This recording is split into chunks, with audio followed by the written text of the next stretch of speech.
mampitongona ao aminareo any havana ny fahasoavana sy ny fiadanana avy amin'ilay Andriamanitra ray sy Jesoa Kristy tompony finoantsika. Amen. Miorena ao amin'ny tompo amin'ny batisa.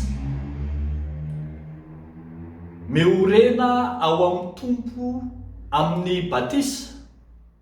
Zany no lohahevitra antsika indray amin'izao volana septambra vaovao izao, ary zany koa no asongadiny nofinainantsika anio ao amin'ny Kolosianina 2:2-9 hatramin'ny 5:10. Miorena ao amin'ny tompo amin'ny batisa. Raha saitsika izany lohahevitra izany dia milaza amintsika zavatra telo mazava tsara. Voalohany, miorena. Faharoa, ao amin'ny tompo, ary ny fahatelo amin'ny batisa. Miorena. Mampahatsiaro ny apôstôly Paoly ny amin'izay tokony iorena nyreto fiangonana tany Kolosia reto. Tsaroana mantsy fa ny apôstôly Paoly tsy dia be loatra ny fifandraisany tamin'ity fiangonana tany Kolosia ity, sady tsy izy no nanorina ny fiangonana tany, tsy izy mivantana, no tsy dia tena nifaneraserana nampianatra tany loatra ny apôstôly Paoly, ka dia indro izy mameteno amin'ny fiangonana tany. Tatsika eo amin'ny 9 manao hoe tahaka nandraisanareo an'i Kristy Jesosy Tompo dia mandehanao aminy araka izany koa, ka mamaka tsara sy miorina mafy ao aminy ary tafatoetra amin'ny finoany. Hoy ny 7. Mila miorina tsara ny fiangonana. Fa azavai ny toyany eto fa zany fiorenana tsara zany dia fiorenana tsara ao amin'ny tompo. Raha marina kokoa dia hoe ao amin'ny Kristy. Tsy misy ny fiainana ivelan'ny Kristy, tsy misy ny finoana ivelan'ny Kristy. Zany no asongadiny manomboka amin'ny 9 sy ny 9 ary ny 10. Ao amin'ny Kristy reriany no loharanom-piainana ho an'ny mpino.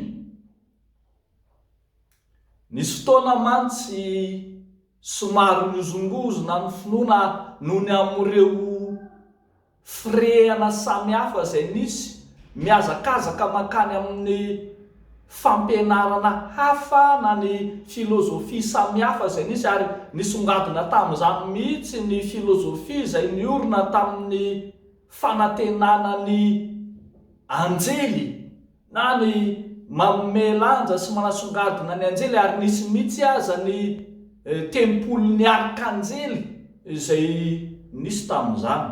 Fa eto ny apôstôly Paoly raha nanoratra miombona kokoa amin'ny epistily ho an'ny Hebreo, manao izay anasongadinana amin'ny Kristy, ny voninahitry Kristy no ambony noho ny ambony rehetra. Ary ny toyany manaraka dia mbola manazava fa izany maizy azy an'i Kristy sy ny voninahitry Kristy izany no iorenana tsara ao amin'ny batisa. Ny 9:10 hatramin'ny 15 dia manasongadina ny mahazava-dehibe ny batisa kristianina, ny batisa ao amin'ny Kristy. Ambara fa efa maty ny mpino fa ao amin'ny Kristy izy, ao amin'ny batisan'ny Kristy no namelomana azy. Ambara fa tsy maintsy mandalo ny famorana izy, dia ny famoran'ny Kristy zany tao amin'ny alalan'ny batisa. Ambara fa ny fahafatesan'ny Kristy teo amin'ny hazo fijaliana no mampahazo antoka ny batisa kristiana.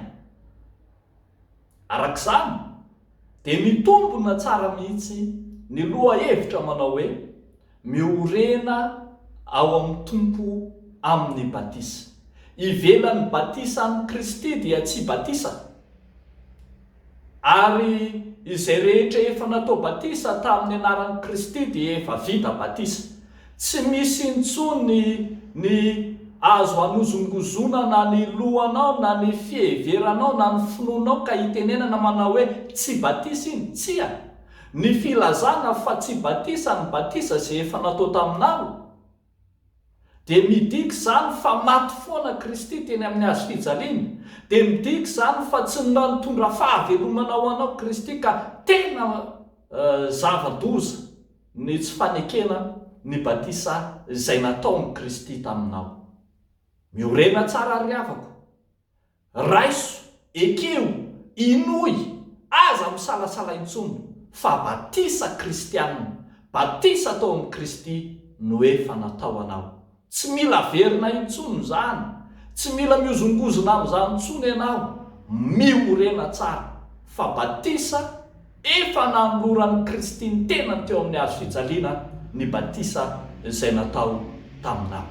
Miorena ary tsara ao amin'ny tompo amin'ny batisa mba ho lohany sy hatanjaka amin'ny finoana ianareo.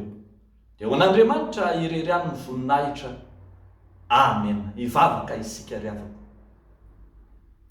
Andriamanitra, misaotra anao zahay ao amin'ny Jesosy Kristy zokinay. Misaotra anao ny amin'ny fanoloran-tenanao tao amin'ny Kristy izay nanaiko ho faty ho anay teo amin'ny hazo fijaliana. Misaotra anao zahay fa afaka manana anjara amin'ny fanavotana lehibe amin'ny famonjena izay natao ho an'izao tontolo izao. Ara-ankehitriny entinay ambavaka manokana izay rehetra efa natao batisa tamin'ny anaranao, mba tsy hiozongozona, mba hiorina tsara, mba hahatsiaro koa ny fanekenina, ny faneken'ireo ray aman-dreniny tamin'izany. Ara-ankehitriny izay mivavaka manokana ho an'ireo izay mitady ho resy amin'ny fiainana, ireo izay mitady hitanondrika, ireo izay mitady hiemotra, indrindra ireo izay ao anatin'ny fahoriana, ireo izay manana ny tsy salama ara-batana any an-tokantrano any amin'ny toeram-pitsaboana any amin'ny toerana misy azy any. Jesosy, ny dia kapoka taminao nanasitranana anay, ka dia ianao anaisotra ny rofona retina rehetra. Amin'ny anaran'i Jesosy no inonay sy anantenanay ary anaovanay izany mivavaka izany. Amen.